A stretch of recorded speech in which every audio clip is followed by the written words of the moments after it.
So the moving target visibility tool, MTVT for short, prevents a convenient quick look functionality for determining when an object is going to be in JWST's field of regard in a specified date range. This tool does require an internet connection to function. It retrieves ephemeris information directly from JPL horizons and uses that to compute the visibility of a target from JWST as viewed from JWST and provides the allowable position angles for all of the instruments, the FGS, and then the V3 position angle, which is the telescope coordinate as well. You can install it with. All right, I'm activating my Conda environment. So I'll just type this really quick. I already have it installed, but this is how you install the tool. So you'll notice that it says JWebbinar. So the JWebbinar is the general target visibility tool, and the moving target visibility tool is packaged with the general target visibility tool. And you can install both with this command. It doesn't take too long to install. And there aren't any additional packages besides what you probably already have installed either. So once you have that installed, I'll show some basic usage. And I'm not expecting people to follow along at home unless you really want to. I'll be demonstrating some functionality. So if I want to use the MTVT, all the commands start with JWST_MTVT, and then you put the name of the target. So in this case, let's choose Triton. Okay, there's some error warnings that show up, which can be ignored. Then you get output to the screen. Scroll to the top of this output, and I'll show the plot that comes with it. So here, as I mentioned, it shows the position angles, right? The aperture position angles for NIRCam, NIRSpec, NIRIS, MIRI, the FGS, and the V3 position angle. And it does this over a default date range. This goes from launch. So at the very left here is the launch date on December 25th, 2021, and goes until June of 2025. That's the current default, based on the JWST ephemeris that was retrieved from horizons. But looking at the output here, you can see each of these blocks indicates the available position angles at a given time of year, and there's space in between these blocks where the target is not in the field of regard. These are roughly 180 degrees apart, as shown for the field of regard.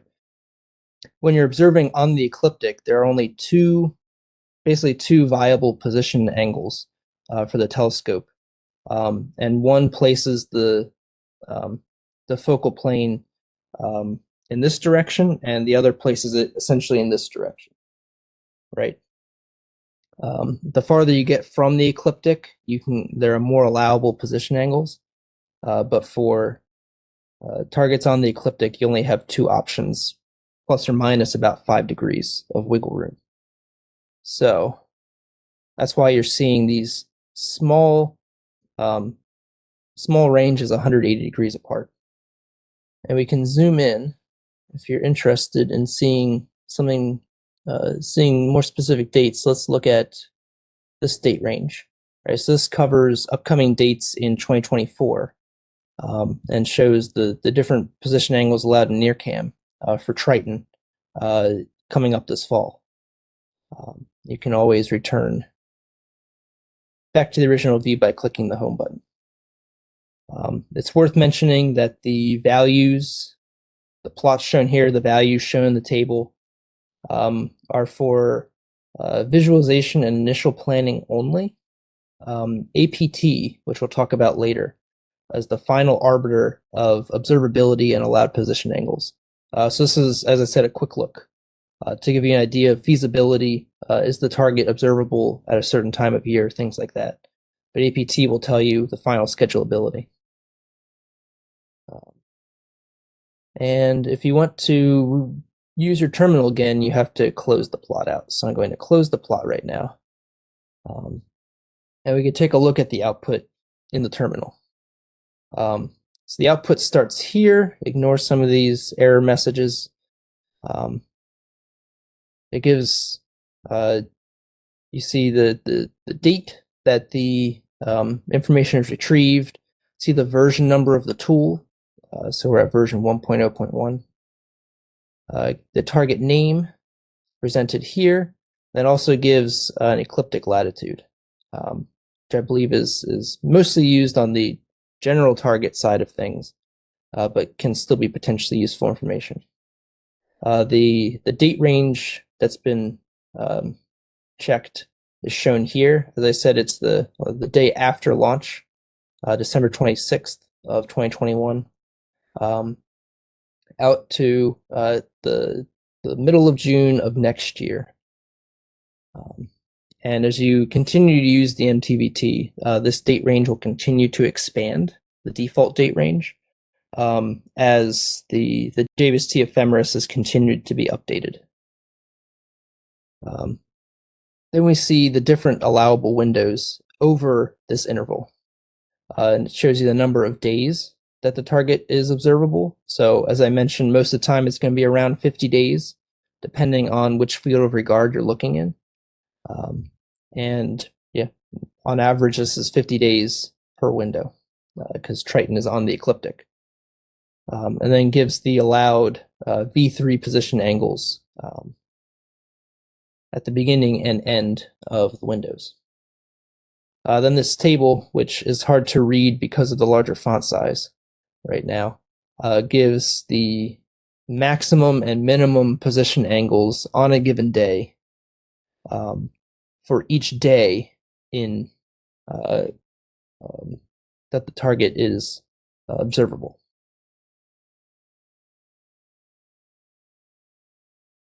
All right. Now let's explore some more functionality of the tool. We can see all the different available options by typing JWT MTVT -H. Gives the help information. Gives the syntax for making calls, and you see all the different options available to customize the call. We have, if you're not interested in seeing all of this output into the terminal, or you don't want the plot created, or you want to save any of this information, you can use the write ephemeris or the write plot option and provide that with a file name, and it'll print out that information to that file instead of onto the screen, so it can help make things a little bit cleaner.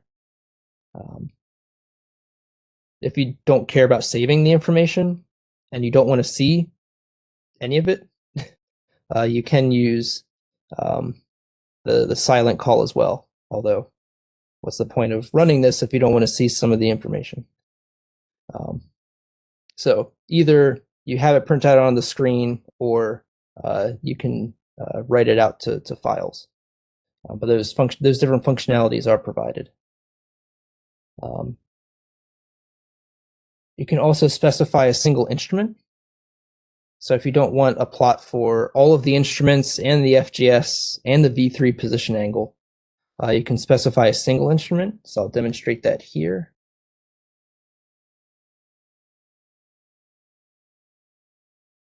For MIRI. So we have double dashes, instrument equals MIRI. When I hit enter, I get the same error messages, output on the screen, and now we see a single plot just for the MIRI instrument, whereas before we had 6. All right, so now I'll close this out so I can get the prompt back.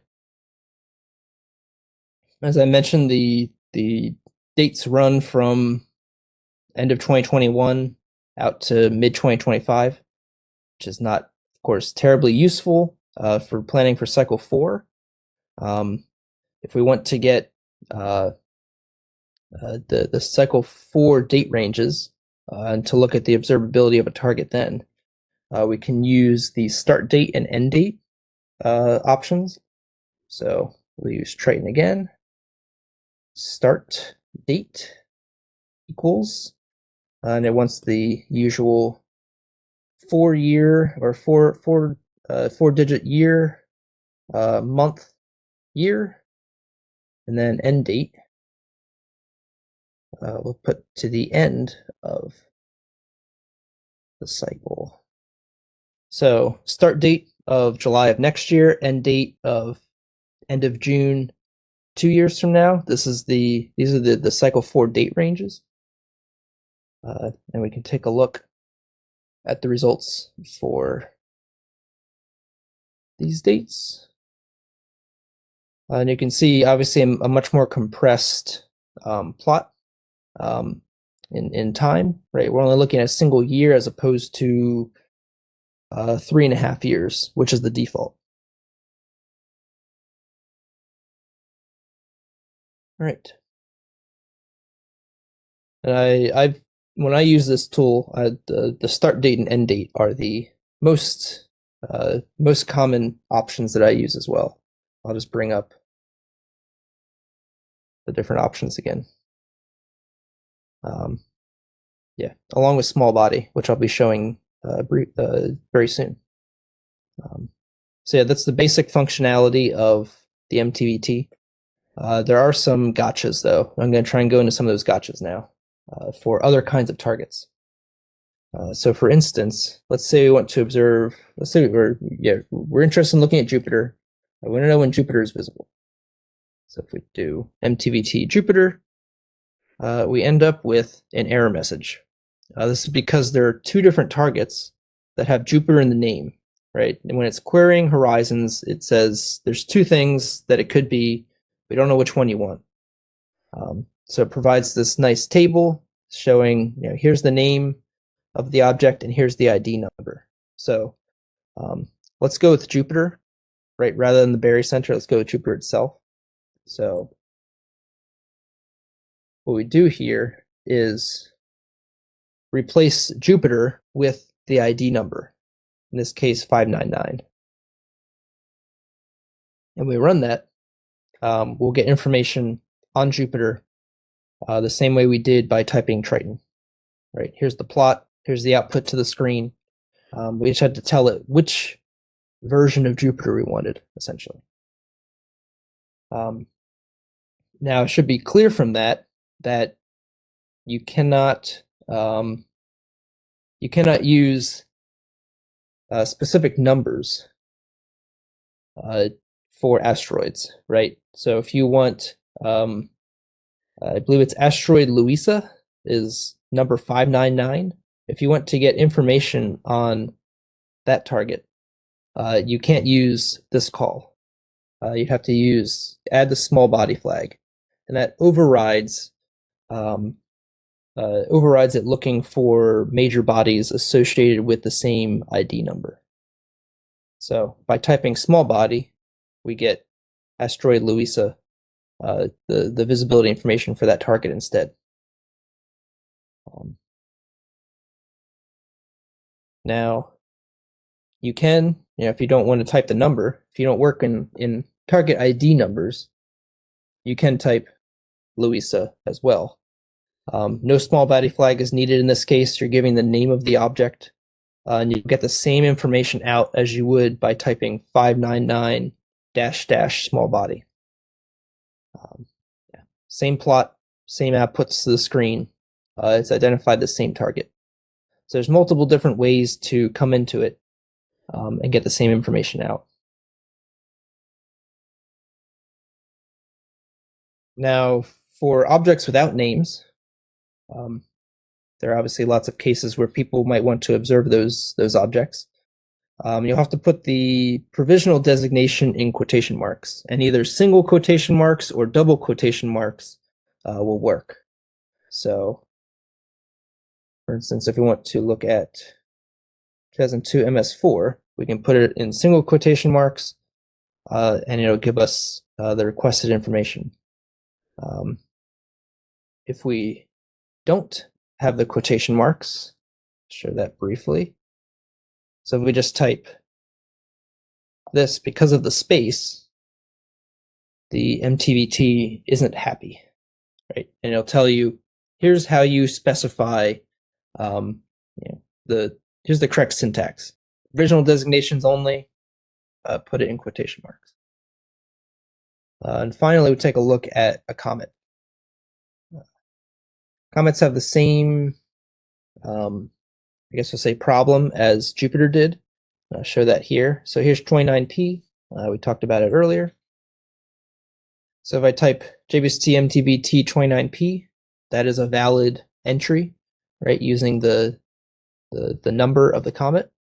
And you'll get a table similar to the one for Jupiter, but instead of ID number, it says record number, and then provides the year that the orbit was calculated. So in many cases, right, you'll want the most recent orbit.